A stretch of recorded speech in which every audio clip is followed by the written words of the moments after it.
بسم اللہ الرحمن الرحیم۔ السلام علیکم۔ بنی اسرائیل کا جہاد سے انکار۔ جب حضرت موسیٰ علیہ السلام بنی اسرائیل کے ہمراہ بیت المقدس کی طرف روانہ ہوئے تو ان کا سامنا ایک طاقتور قوم سے ہوا۔ حضرت موسیٰ علیہ السلام نے بنی اسرائیل کو جہاد کا شوق دلاتے ہوئے فرمایا کہ تمہارا اصل وطن بیت المقدس ہے جو حضرت یعقوب علیہ السلام کے زمانے میں تمہارے قبضے میں تھا۔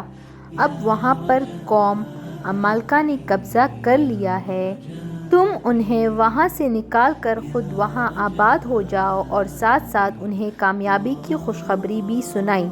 لیکن بنی اسرائیل نے آپ علیہ السلام کی بات ماننے سے انکار کر دیا۔ اللہ تعالیٰ نے ناراض ہو کر ان پر خوف مسلط کر دیا اور انہیں 40 سال کی طویل مدت کے لیے میدان میں بھٹکنے دیا۔ وہ ساری رات سفر کرتے، جب صبح ہوتی تو وہ اسی میدان کی اندر ہی ہوتے۔ فرمان الہی ہے ترجمہ۔ اور یاد کرو جب موسیٰ علیہ السلام نے اپنی قوم سے کہا، اے میری قوم کے لوگو، اللہ کی اس نعمت کو یاد کرو کہ اس نے تم میں سے بہت سے انبیاء پیدا کیے اور تمہیں بادشاہ بنایا، اور تمہیں وہ سب کچھ عطا فرمایا جو جہان والوں میں سے کسی کو نہیں دیا۔ اے میری قوم، اس مقدس سرزمین میں داخل ہو جاؤ جو اللہ تعالیٰ نے تمہارے نام لکھ دی ہے، اور تم پیٹ پھیر کر نہ بھاگو ورنہ ناکام ہو جاؤ گے۔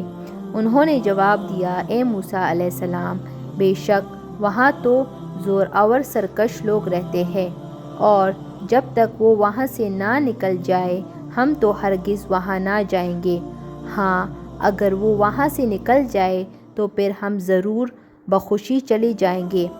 اللہ تعالیٰ سے ڈرنے والے دو آدمیوں نے جن پر اللہ تعالیٰ کا فضل ہوا تھا کہا کہ تم ان پر حملہ کرتے ہوئے دروازے میں تو پہنچ جاؤ، جب تم اندر دروازے میں قدم رکھ لو گے تو یقیناً تم ہی غالب آ جاؤ گے، اور تم اگر سچے مومن ہو تو صرف اللہ تعالیٰ پر بھروسہ رکھو۔ قوم نے پھر یہی جواب دیا، اے موسیٰ علیہ السلام، جب تک وہ وہاں موجود ہے تب تک ہم ہرگز وہاں نہ جائیں گے، اس لیے تم اور تمہارا رب جا کر دونوں ان سے جنگ کرو، ہم یہی بیٹھے ہوئے ہیں۔ موسیٰ علیہ السلام نے کہا، اے میرے رب، مجھے تو اپنے اور اپنے بھائی کے علاوہ کسی اور پر کوئی اختیار نہیں ہے، بس آپ ہمارے اور ان نافرمانوں کے درمیان جدائی ڈال دیجئے۔ اللہ تعالیٰ نے فرمایا، اب یہ زمین ان یہود پر 40 سال تک حرام کر دی گئی ہے۔ یہ زمین میں سرگردان پھرتے رہیں گے، اس لیے آپ علیہ السلام ان فاسقوں کے بارے میں غمگین نہ ہوں۔ حضرت موسیٰ علیہ السلام کی دیدار الہی کی خواہش۔ اللہ تعالیٰ نے حضرت موسیٰ علیہ السلام کو خصوصی ملاقات کا شرف اور احکام شریعت دینے کے لیے 40 دنوں کے لیے کوہ طور پر بلایا۔ جب آپ علیہ السلام وہاں پہنچے تو اللہ تعالیٰ نے آپ علیہ السلام سے گفتگو کی۔ آپ علیہ السلام نے جیسے ہی اللہ تعالیٰ کی گفتگو سنی تو اللہ تعالیٰ کو دیکھنے کی خواہش ظاہر کی۔ اللہ تعالیٰ نے فرمایا، اے موسیٰ، آپ مجھے نہیں دیکھ سکیں گے۔ لیکن موسیٰ علیہ السلام نے پھر بھی اصرار کیا تو اللہ تعالیٰ نے اپنی تجلی پہاڑ پر ڈالی، وہ ریزہ ریزہ ہو گیا اور حضرت موسیٰ علیہ السلام بے ہوش ہو کر گر پڑے۔ فرمان الہی ہے ترجمہ۔ اور ہم نے موسیٰ علیہ السلام سے 30 راتوں کا وعدہ لیا کہ وہ اتنی راتیں طور پہاڑ پر عبادت میں گزارے، پھر 10 راتوں کا مزید اضافہ کر کے اسے پورا کیا۔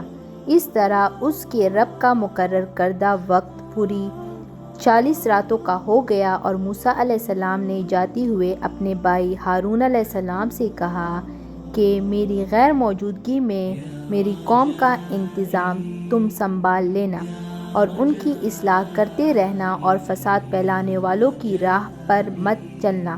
اور جب موسیٰ علیہ السلام ہمارے مقررہ وقت پر طور پہاڑ پر آئے اور ان یعنی موسیٰ علیہ السلام سے ان کے رب نے کلام کیا تو موسیٰ علیہ السلام نے کہا، اے میرے رب، مجھے اپنا دیدار نصیب فرمائے۔ اللہ تعالیٰ نے فرمایا، تم مجھے ہرگز نہیں دیکھ سکو گے، لیکن تم اس پہاڑ کی طرف دیکھو، اگر وہ اپنی جگہ پر برقرار رہا تو تم بھی مجھے دیکھ سکو گے، پھر جب ان کے رب نے پہاڑ پر تجلی فرمائی تو اس تجلی نے پہاڑ کو ریزہ ریزہ کر دیا اور موسیٰ علیہ السلام بے ہوش ہو کر زمین پر گر پڑے۔ پھر جب ہوش میں آئے تو عرض کیا بے شک آپ کی ذات ہر عیب سے پاک ہے، میں آپ کے حضور توبہ کرتا ہوں اور میں اس دور میں سب سے پہلے ایمان لانے والا ہوں۔ اللہ تعالیٰ نے فرمایا اے موسیٰ، میں نے لوگوں میں سے پیغمبری اور ہم کلامی کے لیے تمہیں منتخب کر لیا، لہٰذا جو کچھ میں نے تمہیں عطا کیا ہے اس کو لے لو اور میرے شکر گزار بندوں میں سے شامل ہو جاؤ۔ بنی اسرائیل کا بچھڑے کی عبادت کرنا۔ حضرت موسیٰ علیہ السلام کوہ طور پر تشریف لے جاتے ہوئے اپنے بھائی ہارون علیہ السلام کو اپنا جانشین بنا گئے تھے۔ آپ علیہ السلام کی قوم میں سے سامری نامی ایک آدمی نے بنی اسرائیل کی عورتوں سے زیورات لے کر پگھلائے اور اس سے ایک بچھڑا بنایا جسے ہوا کی سمت میں رکھنے سے ایک قسم کی آواز نکلتی تھی۔ شیطان نے لوگوں کے دلوں میں یہ بات ڈالی کہ یہی بچھڑا تمہارا معبود ہے۔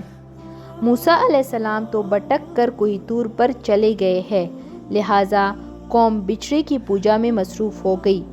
حضرت ہارون علیہ السلام نے انہیں سمجھانے کی بہت کوشش کی مگر انہوں نے آپ علیہ السلام کی بات نہ مانی۔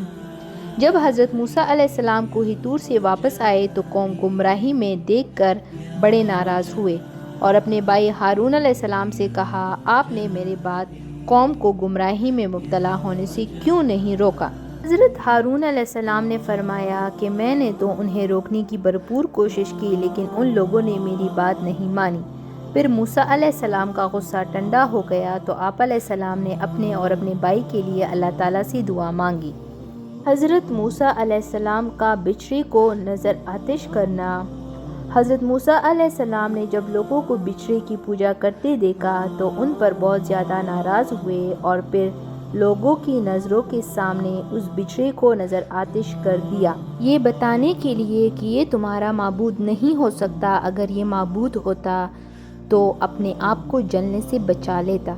فرمان الہی ہے۔ ترجمہ موسیٰ علیہ السلام نے پوچھا اے سامری تیرا کیا معاملہ ہے؟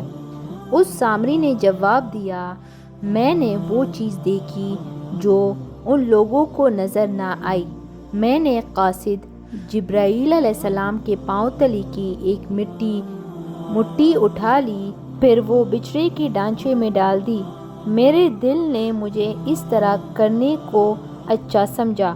موسیٰ علیہ السلام نے کہا تو جا، اب تیرے لیے زندگی بھر یہی سزا ہے کہ تو کہتا رہے کہ مجھے مت چھونا، اور تیرے لیے عذاب کا ایک وقت مقرر ہے جو تجھ سے کبھی نہیں ٹل سکتا، اور اب تو اپنے معبود کو بھی دیکھ جس کی عبادت پر تو جمع ہوا تھا، ہم یقیناً اسے جلا دیں گے، پھر اس کی راکھ کو ریزہ ریزہ کر کے دریا میں بکھیر دیں گے، بے شک تم سب کا معبود برحق صرف اور صرف اللہ تعالیٰ ہے، اس کے سوا کوئی معبود نہیں، اس کا علم تمام چیزوں پر حاوی ہے۔ بنی اسرائیل کو بچھڑے کی عبادت کرنے پر سزا۔ حضرت موسیٰ علیہ السلام کی قوم میں سے جن لوگوں نے بھی اللہ تعالیٰ کو چھوڑ کر بچھڑے کی پوجا کی، اللہ تعالیٰ نے سزا کے طور پر انہیں آپس میں ایک دوسرے کو قتل کرنے کا حکم دیا۔ فرمان الہی ہے۔ ترجمہ اور جب موسیٰ علیہ السلام نے اپنی قوم سے کہا اے میری قوم، تم نے بچھڑے کو معبود بنا کر اپنے آپ پر بہت بڑا ظلم کیا ہے، اب تم اپنے پیدا کرنے والی کی طرف توبہ کرو اور آپس میں ایک دوسرے کو قتل کرو، اسی میں تمہارے پیدا کرنے والے کے نزدیک تمہاری بہتری ہے، چنانچہ اللہ تعالیٰ نے تمہاری توبہ قبول فرما لی، بے شک وہی توبہ قبول کرنے والا بے حد رحم کرنے والا ہے۔